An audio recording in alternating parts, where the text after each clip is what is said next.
Have the co-owner of the Wilson cabin here. I'd like to introduce everybody to Gail Wilson Kenna, and she and Barry Wilson are brother and sister, and she is co-owner of this fine spot. And Gail, I'd like you to tell us a little bit about where you're from and your family, if you would. I'm originally from Southern California, like my brother. Born in Fullerton, stayed really in California until I was through college. In 1965, really began moving and leaving, eventually married an Air Force officer. So we have lived all around the world until 2004. And now I live in Virginia, northern neck of Virginia. Tell us a little bit about your home in Virginia, because it's kind of a little different than we live out here in the West.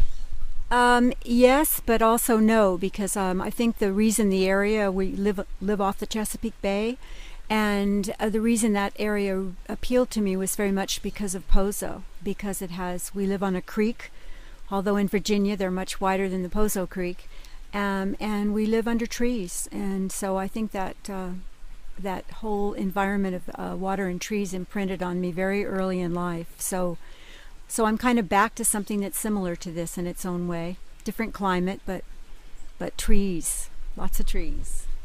I know you have fond memories of Pozo Park, and tell us a little bit about your experience up here at Pozo Park and what was memorable for you. Well, yesterday Barry and I were going through old photo albums that were up here that go way, way back to my great-grandmother, who came up here in their early 20s, and then my mother started coming here when she was 5, and I began coming here also in childhood. Probably my memories of this place are more around age 6, especially 6 through junior high school. I have so many memories here. We played here. If you look at the cabin now, you don't know that there was a big shed across the creek. And so my grandfather he was a collector, he was Scottish, he didn't throw things away. So for Barry and me, it was like a treasure trove up here. And we just always had little rituals. We always made ice cream with an old crank ice cream maker. We had our little boats that we'd float in the water, bark boats. We fished with my granddad. We took long hikes. Everything about this place really imprinted in my childhood. So it's been with me all these years. Sounds like a wonderful time. Do you remember any of the people that were up here at the time, or any of the children that you played with? You know, children, no, but we had a family, the Kolencheks, lived here, and they had been in business with my grandfather in Ventura. I shared a store there, and we always played cards with them. Cards were really important up here, and you see the monument down there to the Simmons, Ma and Pa Simmons. They were here in that little log cabin, and the bars. I guess what I loved about this place is the same people were here.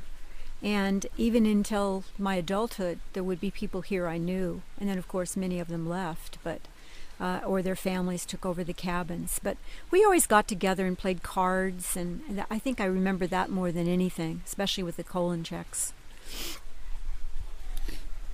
Now, you've written an article, it's, as I recall, about 12 years ago about Pozo Park and your experiences here, and it was in a magazine. So you're a writer. What have you done besides that article? Well, probably the reason I started writing was before 1980, my husband had been assigned to Germany, to a base there, and West Germany then. And I came up here to see my grandmother before I left, and I brought my 2 children, who were then 6 and 3, almost 3. And I found a book up here of my great-great-grandfather's gold rush letters that he had written as he crossed the country from Vermont to the California gold fields. So when I found those letters, I just decided, I'd been doing some writing for magazines, so I decided to write a book, and I did. That was the first book I wrote. The article you're referring to is for a friend who'd started this magazine, Second Homes, which had a premiere issue, but it didn't have any issues after that. So he asked me to do one because he remembered that I'd written about a ponderosa pine up here, a poem. So I ended up writing that article about my memories of being here, really. So. Well, what we plan on doing is getting a copy of that article and putting it on the Pozo Park website, in addition to this interview here today. Gail, tell us a little bit about your children. I'm sure you're very proud of them. Well, it's interesting too, because we've lived all over the world, and my daughter, the older daughter, is in the military, so she continues to move and travel. My other daughter's a real vagabond in a way, and she's lived all over the world doing NGO work, and she lived in the UK and finished her master's there. So they've never had one place in their life, but as children they did come here, and they both remember this place with great fondness. And so that has been important. It's kind of and as I think Barry said, the anchor. It's kind of an anchor in our family too, that we have something that hasn't changed, and that they know this place is here despite the many places they live. My older daughter now is, our older daughter is in Afghanistan. She's a squadron commander in the Army, and she's just recently made full colonel. And my other daughter is working in Washington, D.C. So they're a long way away from here, but I think the last time Michelle was here, the Army officer, was in 2001 with her, and she brought her then 1-year-old. And I'm going to bring, I hope next summer, bring my 8-year-old grandson here, because I think he would just love it. So that's the plan. And what is his name? Ryan. And then Lauren is my other granddaughter. Lauren, Ryan, Michelle, and her husband's Patrick, and he's been here too. Okay. Well, listen, in your early years up here, tell us if you had any particular adventures that you'd like to relate, or memorable experiences.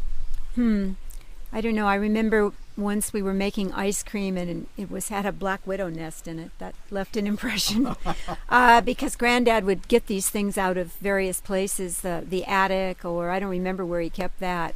And one time, my grandmother, she was very organized. She loved to cook. She spent a lot of time in the kitchen, and Granddad loved to get out. He loved to fish. He loved to be outside. So he decided we were going to take a hike and go to Sugarloaf, which is, as I see the sign, isn't it 6 miles? I think it's supposed to be 6 miles from here. So you can imagine, I think my grandmother didn't even own a pair of tennis shoes, and my mother didn't either. And we took off, and I don't know, I think we got there. I think, no, Barry's shaking his head and saying we never made it because they were complaining so much. But that's the kind of thing we did with my granddad. I can remember he was really patient too. Barry, of course, was older and did better, but I'd get my fishing line caught in the trees, and I remember how patient he was with me. And we used to go way, way up the creek fishing. I don't even know some places how we got across, but we'd take off, and we had a fishing creel, which I loved, and I don't have it with me right now, but this little alligator case for a drinking cup, and everything he had was kind of fine. And we'd take off with our be gone for hours, take a lunch with us, and it was wonderful. That's what I just remember that with great fondness. And who was we? We would be Barry and Eugene McLaren, Granddad, and myself. Now, was it your granddad that taught you how to fish? He was a fisherman, and that's another great memory I have, is having trout for breakfast, and cleaning them, finding the ones with eggs inside, and baiting the salmon, the little salmon eggs. I still remember the smell of that. I love that. And he always he was a real fisherman. We ate fish, that was our breakfast. I loved that. Now, see, that's something that today's generation probably doesn't get to experience as much. Just the general population of fishing and cleaning them and actually eating your catch and that sort of thing. Looking at their little eyes in the skillet. That's right. Tail, and delicious. I just have such fond memories of those, cast iron skillet and frying trout for breakfast. So that was really special. Well, very good. Is there anything that you'd like to relate for the good of the order as a parting shot here?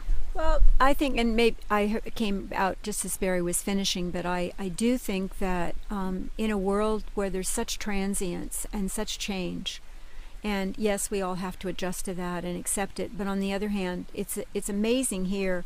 And I don't know if new people who've moved in here understand how the continuity of this place. That we've seen changes. There was the church camp. The school used to have it. Then a church has it.